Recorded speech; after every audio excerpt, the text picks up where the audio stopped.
তার চেহারায় হার মানবে স্বর্গের পরীও। তার অপরূপ সৌন্দর্য দেখে একজন মেয়ে হয়েও তাকিয়ে আছে তার দিকে। কিন্তু সে গাঁজার ব্যবসা করে, ইয়াবা সাপ্লাই দেয়। তার স্বামী ট্রাক চালক। স্বামীর ইয়াবা সাম্রাজ্য হ্যান্ডেল করত স্ত্রী সুমাইয়া। বাসাও বানিয়েছে বিলাসবহুল, কিন্তু চোরের 10 দিন আর গৃহস্থের 1 দিন। গতকাল তার বাসায় বিজিবির অভিযানে পাওয়া যায় প্রচুর পরিমাণে ইয়াবা, গাঁজা ও নগদ অর্থ। টেকনাফের ট্রাক চালক স্বামী জোবাইরের বাসা থেকে গ্রেপ্তার করা হয় স্ত্রী সুমাইয়াকে। এমন একজন মহিলা, উনিও জামার লগে গাঞ্জা আর ইয়াবা বেচেন নেশা। কি নাই বাসার ভিতরে। সামান্য একজন ট্রাক ড্রাইভার, অনেকে ট্রাক ড্রাইভিং করে অনেক ভালো আছে, সুখী আছে, কিন্তু রাজপ্রাসাদের মতো বাড়ি, বাসার ভিতরে এমন কোনো জিনিস নাই যে নাই।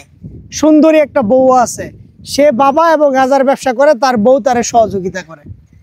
এত সুন্দর একটা মহিলা, সুন্দর মন থাকার দরকার ছিল, কিন্তু এত সুন্দর চেহারা, এত সুন্দর, কিন্তু ভিতরটা সুন্দর না। সে কিন্তু চাইলেই স্বামীরে বাধা দিতে পারতো অন্যায় কাজ থেকে।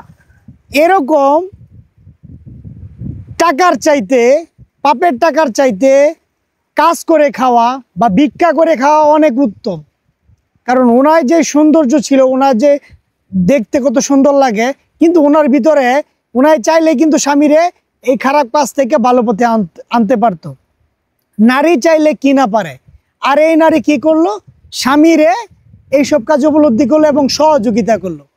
আমাদের সমাজ আজকে কোন পর্যায়ে চলে গেছে, এটা থেকে আমাদের অনেকের শিক্ষা নিতে হবে যে সুন্দর হইলে হবে না, সুন্দর মন মানসিকতা থাকতে হবে। নারী চাইলে সবকিছু ধ্বংস করতে পারে এবং এই নারী চাইলে আবার সবকিছু সুন্দর করতে পারে।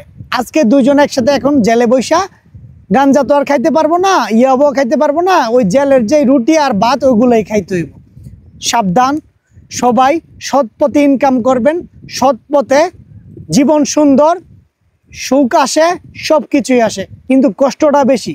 কিন্তু দিন শেষে যারা সৎ পথে ইনকাম করে তারাই সুখী।